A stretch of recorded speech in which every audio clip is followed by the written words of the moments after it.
Hey guys, I just want to point out that I literally use OBS to record the video here. So if you sometimes see a mouse, that's why. Also, please don't harass the person I'm talking about here. Hey guys, I want to do something that I haven't done in a while, and that's make a response video. Today, I'm going to respond to a channel called Redirect, which is a YouTube channel that mainly talks about Nintendo. And they've made quite a few videos defending Nintendo. To be more specific, I'm going to respond to the video where they defend the Switch 2 Welcome Tour. For those who don't know, the Switch 2 Welcome Tour was a game that Nintendo made to essentially be a basic guide for the Switch 2, to the point where there were literal slideshows within the game and quizzes you have to take, as well as a few basic minigame that are essentially tech demos.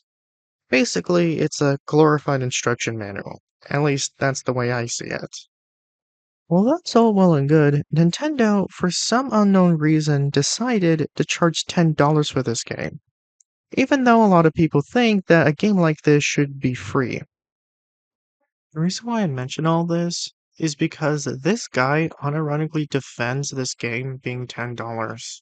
Nintendo Switch 2 Welcome Tour should be a pack-in game. Wii Sports was a great game. Nintendo packed that in with the Wii. Look at how successful that was. Is a very common sentiment here on the internet. I think this line of logic fundamentally misunderstands why Wii Sports being a pack-in game mattered to begin with at best, or is forcing a false equivalence disguised as concern for the success of a game and/or platform at worst. Deep dive time. Yeah, strap yourselves in, everyone. It's gonna be a long ride. But yeah, like I was saying before, first and foremost, people frequently misunderstand the purpose of video game publishers, both big and small, pricing their games lower than current industry standards, especially when it's done through frequent promotional discounts. I'm here to report that these price drops and even initial lower price points are always, and I really want to stress this, always nothing more or less than a marketing strategy. A publisher, regardless of size or platform, is quite literally never putting a game on sale without the end goal of ultimately making more money. Um, I'm already aware of this. In fact, I'm pretty sure that a lot, if not most people, are aware of this. Video game companies tend to put their games on sale so they can sell more video games in the long run. That's a basic business strategy. Yet you're portraying this as if people like me are not aware of this. Even though I know this to be fact, I can't say I blame consumers for assuming otherwise in the grand scheme of things. The parasocial spin publishers and thereby gamers put on the issue irrevocably poisoned the well. What are you even talking about? Like I said, a lot of people are already aware that games go on sale so the publisher can sell more copies. So it may be hard to believe, but I can promise you, Gabe Newell doesn't do Steam sales because he loves and understands gamers more than Shintaro Furukawa does. Like I said, people are aware that games go on sale so companies can sell more of their games. Honestly, I think this guy might be using a straw man. If you don't know what a straw man is, it's basically where you misrepresent what your opponents are saying so it's easier to attack. It's basically kind of like this internet meme. Steam sales materialize in the way that they do because, on average, PC gamers spend way less money per capita than console gamers, let alone Nintendo fans, when it comes to individual software purchases. Okay, I looked at the chart that he shows us here, and if you look at the chart yourself, you'll see that it has nothing to do with how much Nintendo fans spend per each game versus how much PC gamers spend per each game. In fact, all this chart does is compare AAA games, AA games to indie games, and then says that indie games are cheaper. It says literally nothing about how much Nintendo fans spend on each game, nor does it say how much money that PC gamers spend on each game. In other words, this chart literally has nothing to do with what this guy's saying at all. Especially when you consider that Nintendo has so many indie games that they literally have a special direct called Nintendo Indie World. Also, I don't know about you, but I have gotten a few indie games on my Switch. Literal millions of Nintendo fans from hardcore to casual buy full price games from launch at a much higher rate than not only Steam users, but most gaming communities, regardless of platform. Now, after I saw this, I decided to do a little bit of research on my own. I ended up finding this, and I found some interesting stuff. For example, while it is true that many Nintendo fans tend to spend a lot of money on Nintendo games, they tend to own less games overall compared to PlayStation and Xbox fans. The reason why I mention all of this is because if Nintendo fans are spending more money per each game, and they tend to have fewer games on average, this means that Nintendo fans are literally spending more money on fewer games, which is not really a good thing. Also, he compares sales of Nintendo games on the Switch to games on PC, and I think what he's doing here is a little deceptive. You see, in the presentation I was talking about earlier, at some point, they bring up this, which basically shows different parts of the gaming industry. If you look closely at 2024 numbers, we see that the PC market is actually bigger than the entire console market in terms of revenue. I mention this because I feel like that if you watch this video with the way that it's presented, you would probably come to the exact opposite conclusion, even though that conclusion isn't correct. And contrary to popular or gamer belief, this doesn't have anything to do with being sheep or whatever other deflection gamers online come up with. It's simply economics. PC gamers play more free to play service based games like League of Legends. Okay, first off, free games and live service games are not always the same thing. Not all live service games are free, and not all free games are live service games. Also, the Switch has free games like Fortnite. They wait for sales, official or otherwise. Switch games also go on sale. Yes, Nintendo themselves don't put their games on sale, but so many other companies put their games on sale on the Switch. They purchase from often sketchy middlemen like CD Keys or G2A. Okay, I want to be honest. Before this video, I literally never heard of G2A or CD Keys. Keep in mind, I've not only gotten games on Steam, but also Epic Games, itch.io, and GameJolt. I found out that they sell game keys, which are used in digital games. And they don't just do PC, but also consoles, including the Switch. So, this isn't even exclusively a PC thing, at least from what I've seen. PC gamers in the comments, how many games do you have in your Steam library? How much do you spend on average when you buy a game? Curious to know the spectrum beyond statistics. Here, I do buy a lot of games on Steam that are on sale. However, that's mainly because I want to save money. Console gamers, on the other hand, go to regular ass storefronts and see a thing they want and spend the money to get that thing. It seems to be ignoring that people buy physical games on consoles, but okay. Most console gamers aren't scouring the internet for lower prices unless or until their storefront of choice trains them to do so, i.e., PlayStation summer sales or Xbox with Game Pass. I already mentioned that other game companies put their games on sale on the Nintendo Switch, so treating the Switch like it's an exception is very weird. Console gamers, feel free to do the same. Let me know in the comments how many games you have on your platform of choice and the average price you pay as well. Honestly, I don't know how to answer this one, mainly because I buy retro games for retro consoles, and the current console I own is a Steam Deck. Traditionally, a game lives or dies when these consumers see the in store price on console. It just so happens consumers choose to buy and keep Nintendo games at a higher rate than these other publishers. So there's no reason for Nintendo to lower the price for their games, barring games that flop outside of temporary promotions during specific periods like the recent eShop sale. Okay, the claim that Nintendo games don't need to go on sale does not really make any sense when you realize that Nintendo Selects was a thing. For those who don't know, back in the day, Nintendo had this thing called Nintendo Selects, where they would put a game at a discount price if the game was successful enough. So, not only did Nintendo games used to go on sale, but it was games that were already successful. Also, it's a common business practice for a successful game to go on sale, even if said game is very old.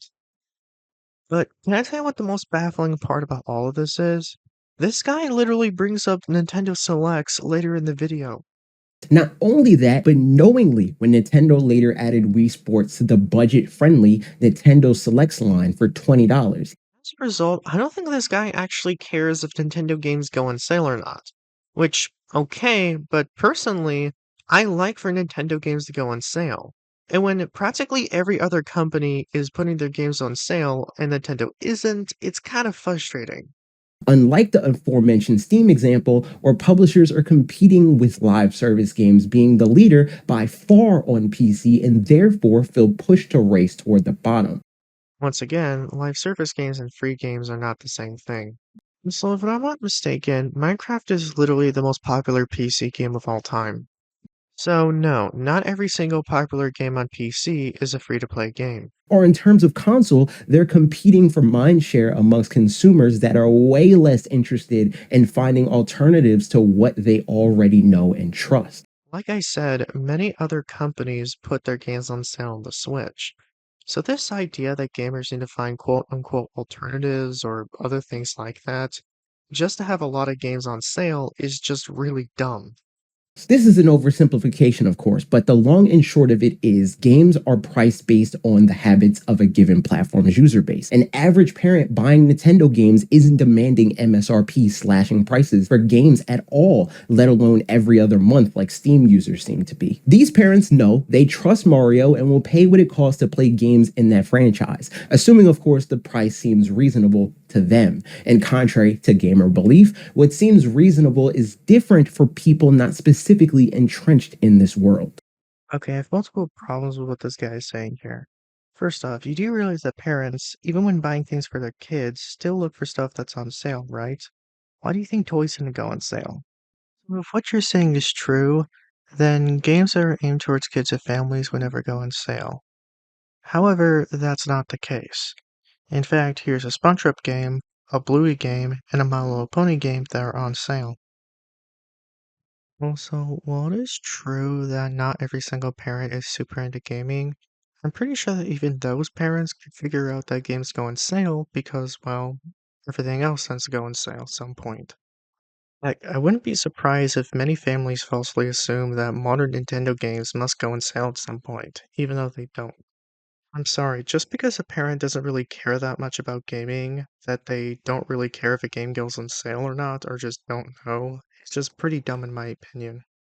So I don't know if this needs to be said, but your argument mainly focuses on parents that buy Nintendo consoles, which not every single parent does. And despite being so deeply entrenched in this world, gamers seem to forget the conditions their go to example for this perceived gold standard for packing games was released under. Many are acting as if Wii was what Switch 2 is, a surefire continuation to a successful console with a successful strategy that, even when it was unproven, rarely wavered on pricing. To this day, the MSRP for the original Nintendo Switch is unchanged and, in fact, has effectively increased with the new standard having since become the more expensive OLED. In reality, Wii was the product of Nintendo coming off of GameCube, which was a commercial failure in the sales department, and it was the successor to a console that also fell short of sales expectations. Either you don't understand what people are saying, or you're making another straw man. People are not making the comparison because they think that the Switch 2 and the Wii are basically in the same situation. Rather, they're making the comparison to show how Nintendo's quality has dropped over the years. They show that the Wii came with Wii Sports, which was a pretty good collection of sports minigames. Meanwhile, the Switch 2 has the Switch 2 Welcome Tour, which is basically just a basic guide for your Switch 2, essentially a glorified instruction manual. And yet, you have to pay for that.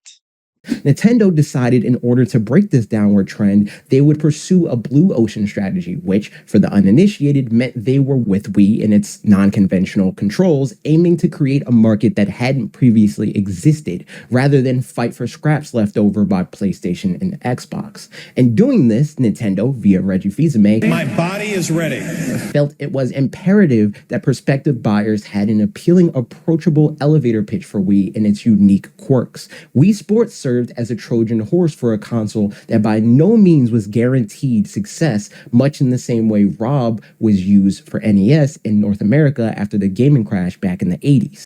Again, it seems like that you're either debugging a straw man or you don't know what people are even talking about. Like I said, people are making the comparison to show how Nintendo has been declining and stuff like this. Also, as you can see, this guy likes to talk about how the Wii was in a different situation and all. However, this doesn't really justify Welcome Tour's $10 price tag, like, at all. Especially when you consider that it's literally just a basic guide for your Switch. Wii Sports wasn't free as a gesture of goodwill. Wii Sports wasn't free because Nintendo felt it wasn't good enough to garner a price tag. In fact, Wii Sports wasn't really free at all because, again, contrary to gamer belief, consumers did pay for Wii Sports as it wasn't bundled with the console in Japan or South Korea from launch, where I was able to confirm it sold over 3 million units as of 2008, which is a number that would place that SKU alone in the 25 best-selling games ever for the life of the platform. Once again, this doesn't really justify Welcome Tour being $10. This is because, like I said, Welcome Tour is basically nothing more than a glorified instruction manual, while Wii Sports is a collection of sports minigames. This is because, like I said, Welcome Tour is basically nothing more than a glorified instruction manual, while Wii Sports is a collection of sports minigames. Outside of Japan, both unknowingly at launch with the console only Japanese launch price for Wii being around $40 cheaper, which given Nintendo's regional pricing history at the time, likely would have actually translated to a $200 price point for the Wii in the US, if not for the Wii Sports bundle, which funnily enough puts Wii Sports launch value at $50, a price point that was at the time classified as full priced. I think this guy is saying that Americans effectively paid more for Wii Sports than people were paying in Japan. However, the main problem is as math only really makes sense if you believe that the Wii was $200 at launch in Japan, which it wasn't. I did some of my own research, and I quickly found out that in Japan, the Wii was around 25,000 yen, which converted to US dollars at the time would have made it around $215, not 200. Wii Sports was also around 4,800 yen, which is an equivalent to $41 at the time. This means that in Japan, if you wanted the Wii with Wii Sports, you had to pay an equivalent of 256 US dollars. Considering that the American price was around $250, Americans were actually spending a little less, not more. Not only that, but knowingly, when Nintendo later added Wii Sports to the budget-friendly Nintendo Selects line for $20. This price, even if we continue to not adjust for inflation, is double Nintendo Switch 2 Welcome Tour's price point. Except for the fact that Wii Sports and Welcome Tour are not on the same level. Wii Sports is a collection of sports minigames, while Welcome Tour is essentially a basic tutorial that teaches you how your Nintendo Switch works.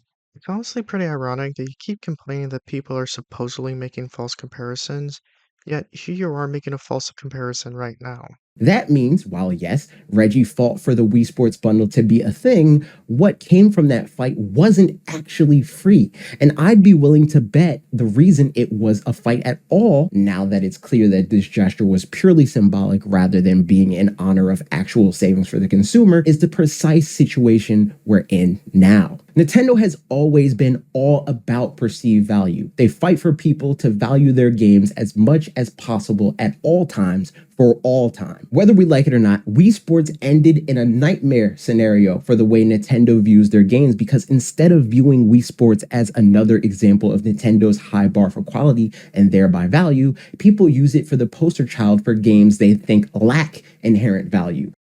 Okay, what this guy is saying here does not make sense for a few reasons.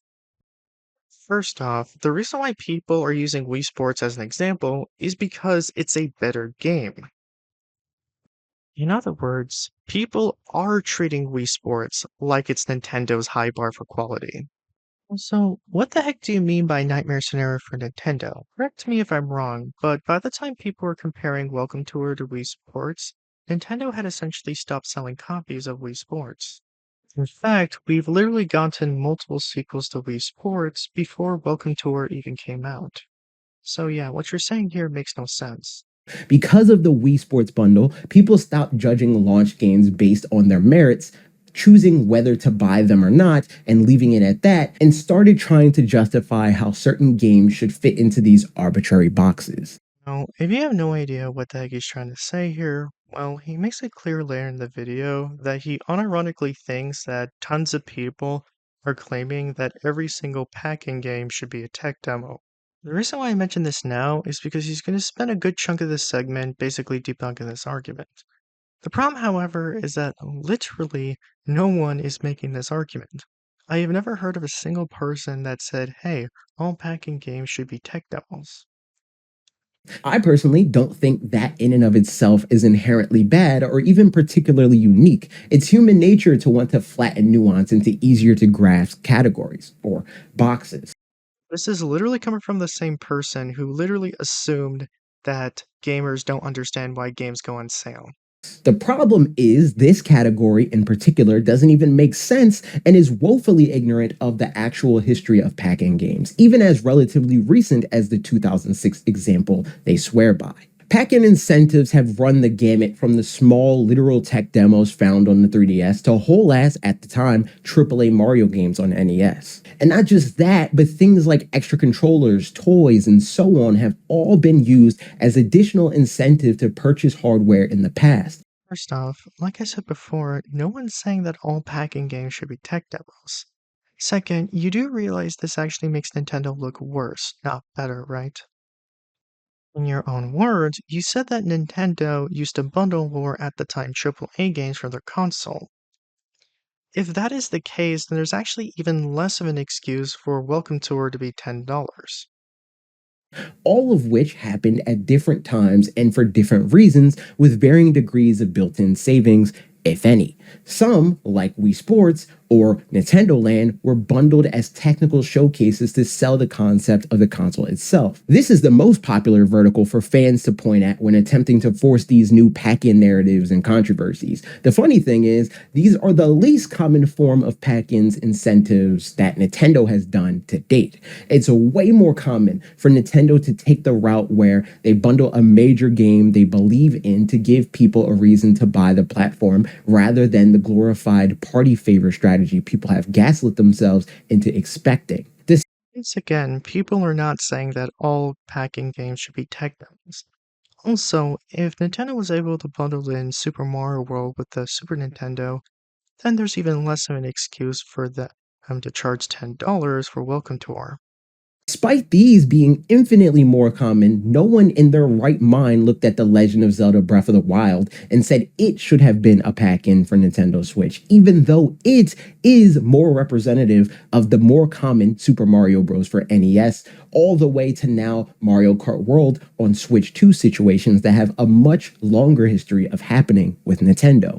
That makes Nintendo look worse, and no one's arguing that all games should be tech demos, and okay, I think you get the point. Like, based off of what you're saying, we're not asking Nintendo to do more, nor are we asking Nintendo to do the bare minimum. Based off what you're saying, we're actually asking Nintendo to do less.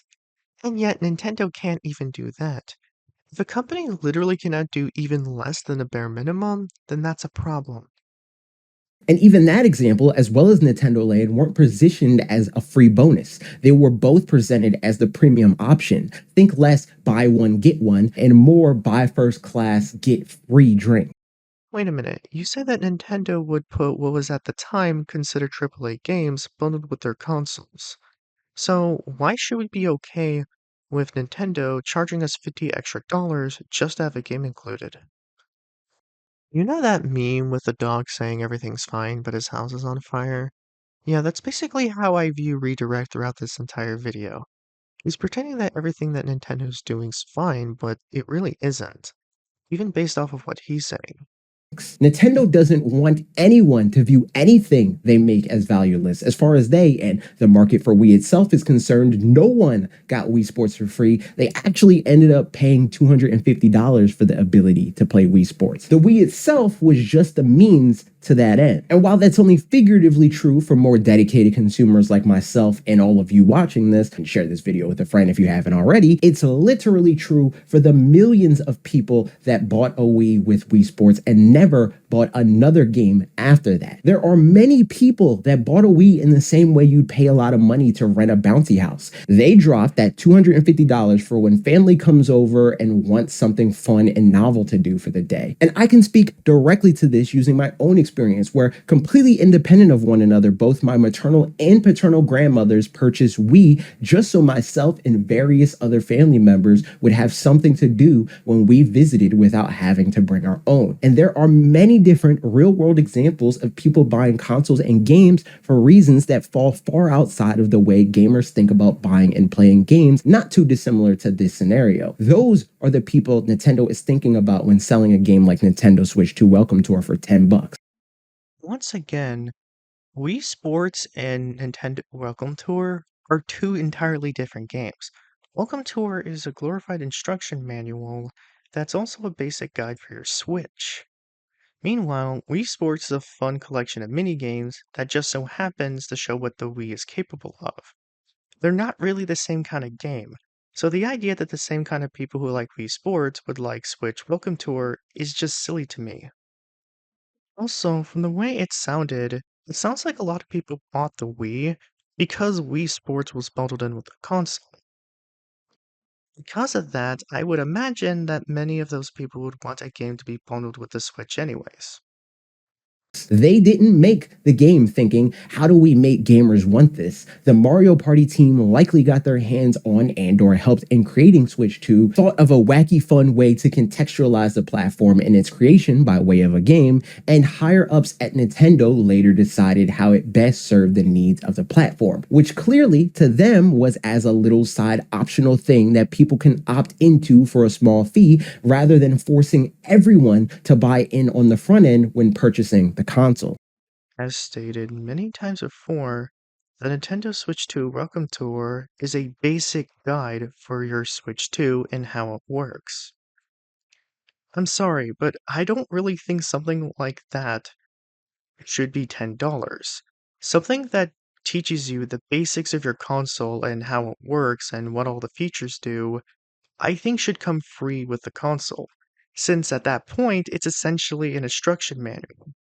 And I'm confident this is the case because, again, Reggie Fils-Aimé had to fight for Wii Sports to be the exception. The scenario I just described for Welcome Tour is just how most Nintendo games get made.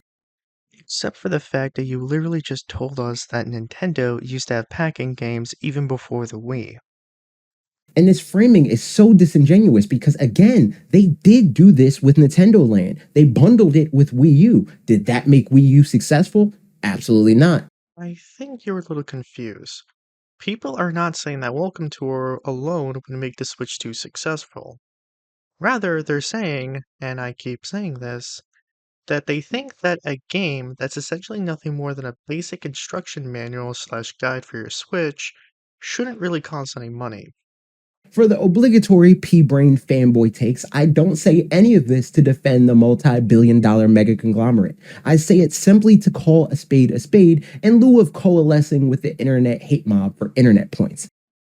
This, coming from the guy who literally said that Nintendo games don't need to go on sale because they're successful, even though you also brought up Nintendo Selects, a brand where Nintendo would put their successful games on sale. You also said that it's fine that Nintendo does not have a packing game, yet also mentioned many times that Nintendo has had packing games, even what you called what were at the time AAA games. Look, I do not like it when people hate on something just to gain internet points either, but I actually think you may have the exact opposite problem. I have said it a lot when speaking on Switch 2 in particular, but Nintendo Switch 2 Welcome Tour is yet another chance to reiterate. If you don't think it's worth your money, and I would argue most importantly for a game that costs as comparatively little, your time, don't buy it. Not with gold coins, not with leftover gift card money, not even with money you may be able to make with it through content creation. Now, at first I thought this guy might have a good point here, until he said this directly afterwards. Just use those funds to buy games you think you will like and leave the people that think they will like Nintendo Switch 2 Welcome Tour alone. I promise you, the people that are buying it don't care about your grandstanding. Most of them will never even see it. And even those that might, what good do you really think it does anyone to pretend something they may think is interesting and worthy of their $10 is worthless to you? Who are you? I'm sorry, but people have a right to basically speak their minds on what they think about Welcome Tour, much like you have the right to defend Welcome Tour. And I mean this doubly for those that don't even do the basic due diligence of researching the thing they're actually complaining about and the alternatives they're advocating for. As someone that paid that money and is enjoying my time with the game, it's a charming, fun way to learn tidbits about Switch 2, hardware development, and technology at large that I wouldn't have been able to easily get otherwise. I can say it was worth my $10. Glad that you think that it's worth $10, but it's still a basic guide for your Switch. And what people are arguing is that if you have a video game that's nothing more than a basic guide for your Switch, even if it does it in a fun and quirky way, that something like that shouldn't really cost money, because you're effectively paying 10 extra dollars for a visual instruction manual.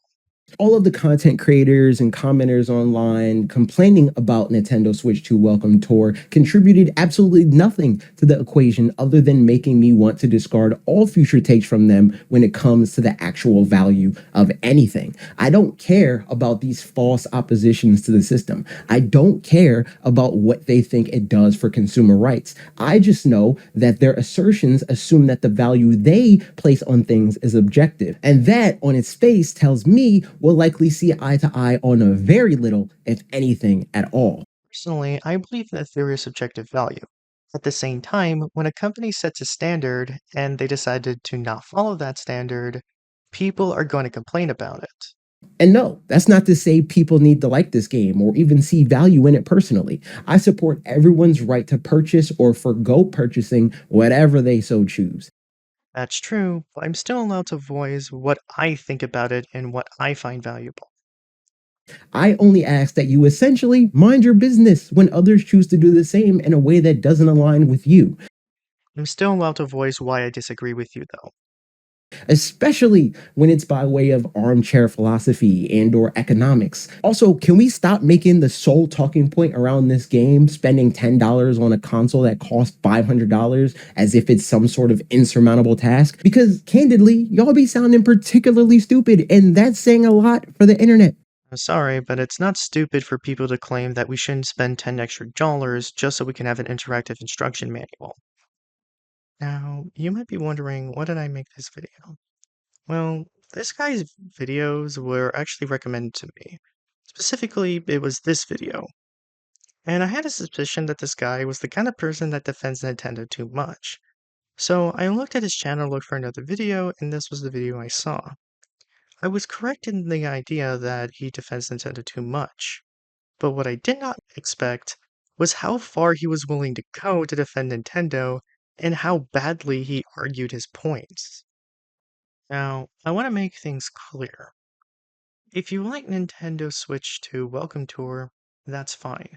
Personally, there's a lot of stuff that I like that not other people like as well. I also can't really say anything about the game itself personally because, well, I haven't actually played it. Because, well, I'm not going to pay $10 for that thing.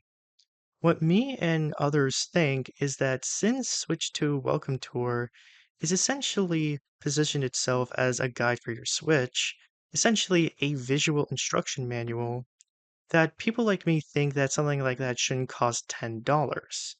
That a visual instruction manual like that should be free with your Switch.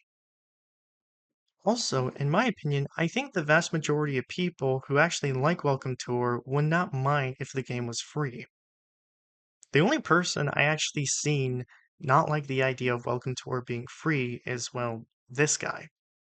Anyways, thank you for watching this long video, and I hope you have an amazing day.